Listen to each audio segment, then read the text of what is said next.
नमस्कार प्यारे साथियों, मैं अध्यापक चौहान सर एक बार फिर से आपके अपने YouTube परिवार पर तहे दिल से हार्दिक स्वागत करता हूं। साथियों जो अपने एग्जाम हुआ था 27 फरवरी को जो एग्जाम हुआ था साथियों, L1 का जो एल शिफ्ट फर्स्ट थी, ठीक है। L1 का मैंने कहा था कि मैं एक क्वेश्चन नंबर 1 से लगा के 150 तक का सारे क्वेश्चनों का आंसर है वो बताने वाला हूं। और ऑफिशियल क्वेश्चन जो साथियों एग्जाम में आ रखे हैं, फालतू के क्वेश्चन मैं नहीं लेके आ रहा हूं। मैंने पिछला एक वीडियो अपलोड कर रखा है, वो था मैंने ईवीएस का, सारे के सारे L1 के जितने भी ईवीएस के क्वेश्चन थे सारे, वो सारे मैंने अपलोड कर रखे हैं। वो आप जाके देख सकते हो ऑफिशियल क्वेश्चन, क्योंकि मैं जो भी क्वेश्चन लेके आ रहा हूँ सारे, मेरे 3-4 दोस्त थे जिन्होंने L1 का एग्जाम दिया था साथियों। मैं उनके साथ बैठ के डिस्कस करके सारे उन्होंने जो क्वेश्चन बताए उनके अकॉर्डिंग मैंने टाइप करके फिर उनका ऑफिशियल आंसर ढूंढ के फिर मैं आपके साथ में शेयर कर रहा हूँ साथियों, बिना फालतू का 1% भी नहीं है। तो मैं आज लेकर आया वीडियो, जो अपने मैथ की बात करेंगे, सारे मैथ के क्वेश्चन है इसमें। मैथ के क्वेश्चन मिलने वाले ऑफिशियल 30 क्वेश्चन में बताऊंगा आपको। तो बिना टाइम वेस्ट किए आपके साथ आज का सारा क्वेश्चन देखते हैं कि आप कितने सही हो रहे, कितने गलत हो रहे हैं, और कौन कौन से ऑप्शन में समस्या है, कौन से डिलीट होने की संभावना है, कौन से क्या है। ठीक है, संपूर्ण प्रोसेस देख रहे हैं। उससे पहले अगर आप चैनल पहली बार विजिट कर रहे हो तो साथियों चैनल को सब्सक्राइब करना ना भूले, बिल्कुल पास में जो बेल आइकन की घंटी है उसको ऑल पे क्लिक कीजिए, ताकि आगामी जो भी नोटिफिकेशन है वो आपको मिल सके। ठीक है, तो बिना टाइम वेस्ट किए आज का वीडियो स्टार्ट करते हैं। तो साथियों मैं बता दूं आपको, ये अपन बात करने वाले मैथ की, यानी मैथ्स के अंदर अपन L1 का देख रहे हैं। L1 का अंदर 27 तारीख को पेपर था, फर्स्ट शिफ्ट के अंदर L1 के सारे 30 क्वेश्चन देखे अपन। 30 क्वेश्चन में आपके कौन कौन से कितने सही होते हैं, कौन से गलत होते हैं, वो सारा देख रहे हैं। मैंने फिर फर्स्ट पेपर ईवीएस का अपलोड कर दिया, ये दूसरा पेपर है, ये जो अपना मैथ्स का देख रहे हैं 30 क्वेश्चन। ठीक है, फर्स्ट 1 बाय 1 करके मैं सारे लेके आ रहा हूँ, टाइम लग रहा है लेकिन रिसर्च करके और पूरा ऑथेंटिक न्यूज हमेशा लाता हूँ, ये आपको पता ही है।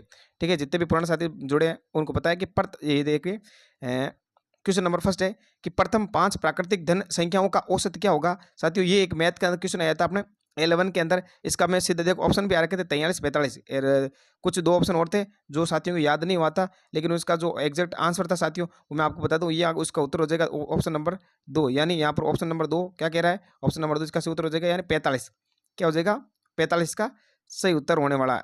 ऑप्शन नंबर 2 इसका 45 उत्तर सही। जिन साथियों ने ये सही किया है तो उसका सही होने वाला है। अगला क्वेश्चन बिना टाइम वेस्ट किए देखो, क्वेश्चन था कि मिड डे मील के अंदर एक विद्यालय में 150 ग्राम गेहूं और 700 ग्राम क्या चावल प्रतिदिन प्रति विद्यार्थियों को बच्चे को दिया जाता है। तो उस विद्यालय में क्या करना, 30, तो उस विद्यालय में क्या करना, 30 दिन के 60 बच्चों के लिए आवश्यक गेहूं और चावल की मात्रा ज्ञात करो। ठीक है, इसमें था ऑप्शन थे साथियों 3 ऑप्शन थे, इसमें 4 थे, जिसमें 3 बता रहा कि 180 किलो, 250 किलो, 450 किलो। अब चौथा ऑप्शन पता नहीं क्या था। ठीक है, तो इसका उत्तर क्या हो जाएगा, ऑप्शन नंबर सी, यानी 450 किलोग्राम। जिन्होंने 450 किलोग्राम के वो सही थे। और किसी प्रकार का अगर डाउट है आप कमेंट में जरूर कर सकते हो, किसी प्रकार का क्वेश्चन आपको मिला है तो साथियों वो भी जरूर मिला कि सर हाँ ये क्वेश्चन रह गया या ये क्वेश्चन है, ये आया था, ये ऑप्शन में ये, तो आप जरूर बताना साथियों। ठीक है, क्वेश्चन नंबर 30 था कि निम्न में से सबसे बड़ी भिन्न संख्या 3, ये ऑप्शन 4 थे, मेरे पास 3 उपलब्ध है साथियों। क्यों 3 याद थे भाई, तभी कंप्यूटर दिमाग नहीं है कि पूरे ऑप्शन याद रहे। जिन्होंने बताया बहुत ही काफी अच्छा बताया साथियों, बहुत ही दिमाग लगा के बताया कि 13/15, 15/17, 17/19, इन तीनों में से सबसे बड़ी भिन्न की बात की गई है। तो ऑप्शन नंबर इसका सही कौन सा हो जाएगा, ये रहा ऑप्शन नंबर डी। ठीक है, 19/21, ये भी एक ऑप्शन था, चौथा नीचे आ गया। ठीक है, अब इसका ऑप्शन भी यही सही होगा, इसका ऑप्शन क्या सही हो जाएगा, ऑप्शन नंबर डी, ये सबसे बड़ी भिन्न ये रहने वाली साइड। ठीक है, अगला क्वेश्चन चौथा कह रहा है कि यदि एक सरल वस्तु 1260 रुपए में खरीदी गई है तो 1197 रुपए में बेच दी जाती है, तो हानि प्रतिशत क्या होगा, हानि प्रतिशत क्या होगा। 4 ऑप्शन थे, ऑप्शन नंबर ए 2, फिर 4% था, फिर 5% था, फिर 9% था। अब बताइए आप कौन सा था, आपने कौन सा कर आए थे। ठीक है, तो यहाँ पर देख सकते हो आप ऑप्शन नंबर सी, यानी 5%, ऑप्शन नंबर सी इसका सही उत्तर क्या हो जाएगा, 5%, ये रहा उसका उत्तर 5%। ठीक है, ऑप्शन नंबर सी हो गया सही। अगला क्वेश्चन देखो भाई, ये रहा 1.27 को, यहाँ रेखा भी है ना, 1.27 को P/Q के रूप में कैसे व्यक्त करते हैं। ठीक है, 17/11 होगा, 11/12 होगा, 14/11 होगा, 11/15 होगा। 4 ऑप्शन आपके सामने ही साथियों, यही ऑप्शन था कि नहीं सर, बिल्कुल फटाफट बता दीजिए आप, ये ऑप्शन था ना। ठीक है, तो इसका उत्तर क्या हो जाएगा, ऑप्शन नंबर सी, इसका उत्तर हो जाएगा ऑप्शन नंबर सी, 14/11, 14/11 सही उत्तर। चलो ठीक है, अगले क्वेश्चन की बात करते साथियों, ऐसे ये बात करते हैं। क्वेश्चन था कि 5,52,21,303 को अंकों के रूप में लिखो। ये बच्चों वाला क्वेश्चन था, बहुत ही बच्चों वाला क्वेश्चन था, जो आराम से सोच समझ के कर गया वो शानदार इसको कर गया। यानी 5 करोड़ लिखने थे, 52 लाख लिखने थे, 21,000 लिखने थे, 300, ये 3 हो गए कि नहीं हुए, पूरा एग्जैक्ट उत्तर इसका सही उत्तर ये लो। ठीक है, अगला क्वेश्चन 5 का परम मित्र, अरे भाई साहब क्या पूछो, मैं रोजाना बच्चों को यही पढ़ाता हूँ, मैं स्कूल में जाता हूँ, कक्षा 5 का है ना, कक्षा 5 का साथियों, मैं 11 का मास्टर हूँ और मैं बता रहा हूँ आपको, एक अपने 5वीं क्लास की किताब में, 5वीं क्लास की किताब के अंदर ये क्वेश्चन आता है रोजाना, परम मित्र, ठीक है। तो इसका 5 का परम मित्र का मतलब इसके साथ जो 10 के आंकड़ा के साथ बिठाने वाला इसका साथी है। तो 5 में क्या जोड़ा जाएगा, 10 आ जाए, ठीक है। 5 में तो 5 जोड़ेंगे तभी 10 आएगा ना भाई साथियों। तो इसका 5 का परम मित्र हमेशा 5, यानी 1 का परम मित्र 9, 2 का परम मित्र 8, 3 का परम मित्र 7, यानी 10 का आंकड़ा मैटर 10 का रहना चाहिए, 7 7, यानी ये सारे परम मित्र होते हैं, ठीक है। बहुत ही सिंपल सा क्वेश्चन था भाई साहब, ये तो बच्चों वाला क्वेश्चन था, बट जिन्होंने एल कक्षा 5 पढ़ा रखी है उनको पता है, ठीक है। ये लो, इसका ऑप्शन नंबर बी सही उत्तर 5, 5 का परम मित्र 5, ठीक है। अगला क्वेश्चन देखिए साथियों, बहुत ही शानदार क्वेश्चन, बहुत ही शानदार क्वेश्चन। ये इस प्रकार से है कि एक पैकेट, सॉरी 12 पैकेट है, उनमें पेंसिलों का मूल्य कितना है, 362 रुपये और 76 पैसे, ठीक है। तो एक पैकेट पेंसिल का मूल्य ज्ञात करो, बस भाग करना, सिंपल सा क्वेश्चन था।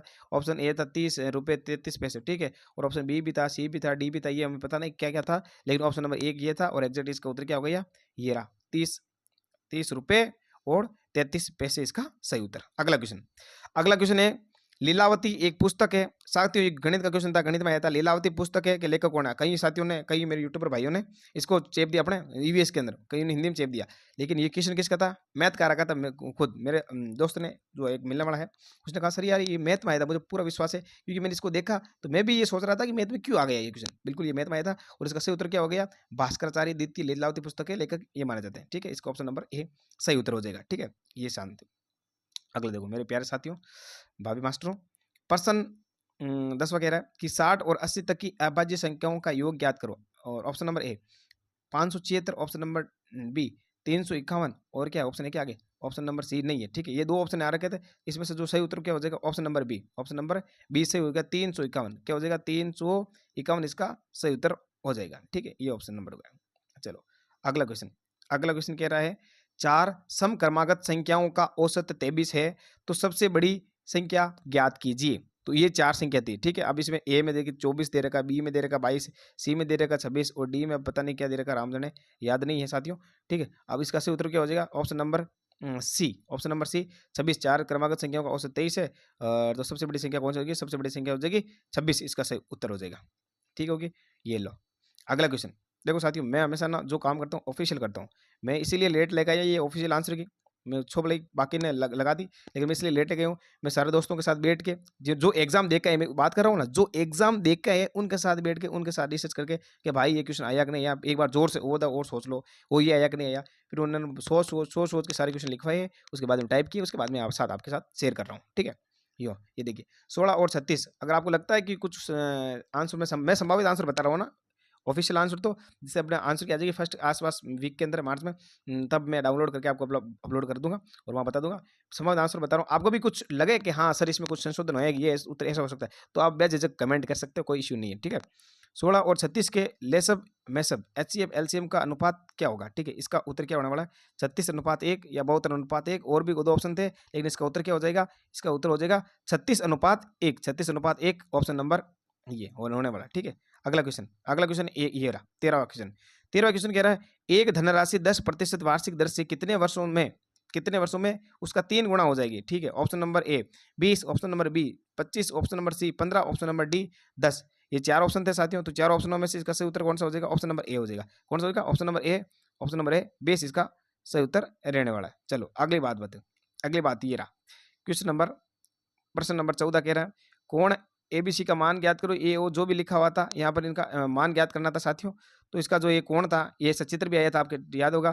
तो इसका जो सही उत्तर है वो हो जाएगा, इसका सही मान हो जाएगा ऑप्शन नंबर ए 100, ठीक है। इस कोण का मान कितना हो जाएगा, 100 हो जाएगा, ठीक है। अब देखिए आगे जिन्होंने ये किया वो सही एकदम। क्वेश्चन नंबर 15 कह रहा है, एक दुकानदार था या व्यक्ति था, ठीक है, और फॉर एग्जाम्पल संभावित प्रश्न है, उसके द्वारा किसी वस्तु को 1080 रुपये में बेचने पर 10% की हानि हो जाती है, ठीक है। 10% की हानि होने के बाद 10% का वापस लाभ लेने के लिए उसको कितने रुपए में बेचना पड़ेगा, ये होगा ध्यान में। तो क्या बताइए, 1200 रुपये में या 1220 रुपये में, और भी कुछ ऑप्शन थे, देखो ऑप्शन नहीं थे, ठीक है, थे लेकिन अपने को याद नहीं आया तो अपने यही लिख दिए। अब उसका उत्तर से उत्तर क्या हो जाएगा, सही उत्तर हो जाएगा ऑप्शन नंबर बी, यानी उसको 1220 रुपये में बेचने पर उसको वापस 10% का लाभ मिलेगा। 10% की हानि ऑलरेडी हो रखी थी, और 1220 में बेच देगा तो फिर वापस लाभ हो जाएगी। ऑप्शन नंबर बी इसका सही उत्तर। आगे देखो क्वेश्चन नंबर 16 क्या कह रहा है कि भाई 1/20 प्लस 1/30 प्लस 1/42 प्लस 1/56 का मान, अब इनको सूत्र जोड़ना है, 1/20 प्लस 1/30 प्लस 1/42 प्लस 1/56 का जोड़ना है। टोटल को जोड़ना और उत्तर निकालना। ए में आएगा ये 0.520, 0.125, 0.120, तो इसका सही उत्तर हो जाएगा 0.125।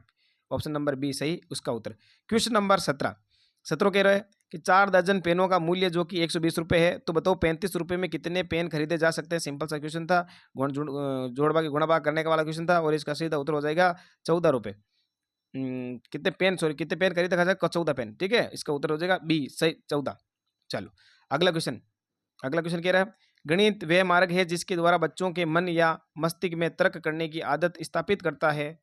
वह मार्ग है जिसके द्वारा बच्चों को मन स्थापित करने का यह मार्ग है।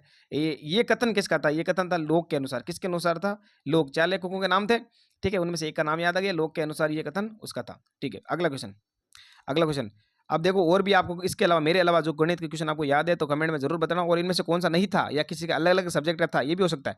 जरूर नहीं भाई सारे ये सही हो भी सकते हैं, एक दो गलत, क्यों ना, मानवीय त्रुटि मानी जा सकती है भाई साहब। अगर आपको लगता है कि ये किस का था, तो आप कमेंट में बताइए कि सर ये इसका था, इस सब्जेक्ट का था, और ये इसके क्वेश्चन में, इस पेपर के अंदर ये क्वेश्चन बाकी है और ये होना चाहिए, तो आप वो भी टाइप कर दीजिए, ठीक है, मैं ऐड कर दूंगा।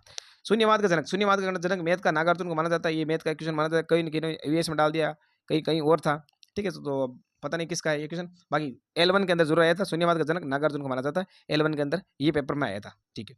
आगे शिक्षण विधि का क्वेश्चन आया था, करके सीखना पर आधारित जो शिक्षण विधि है साथियों, वो कौन सी है? तो वो है प्रयोगशाला विधि। कौन सी विधि है? प्रयोगशाला विधि। चलो आगे, किसी एक वर्ग की भुजा को 1/3 कर दिया जाए तो उसका क्षेत्रफल क्या होगा, ठीक है। तो उसका क्षेत्रफल हो जाएगा साथियों 1/9। ऑप्शन पता नहीं क्या है तथा, लेकिन एग्जैक्ट उत्तर पता ही है कि 1/9 इसका उत्तर होने वाला है, ठीक है।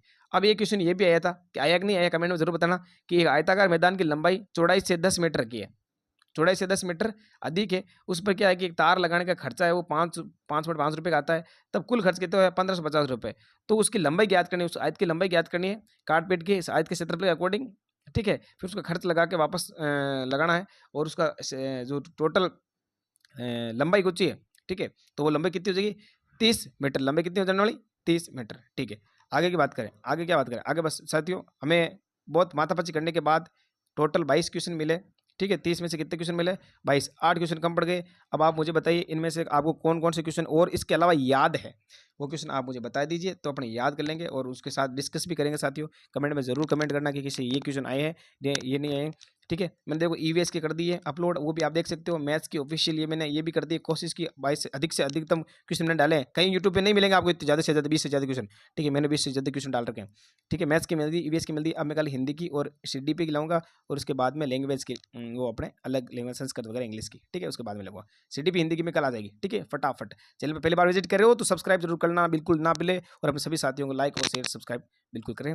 धन्यवाद, थैंक्स फॉर वॉचिंग। मिलते हैं आपको अगले नई वीडियो में, तब तक के लिए धन्यवाद, ठीक है। जय श्री राम, जय श्री कृष्णा।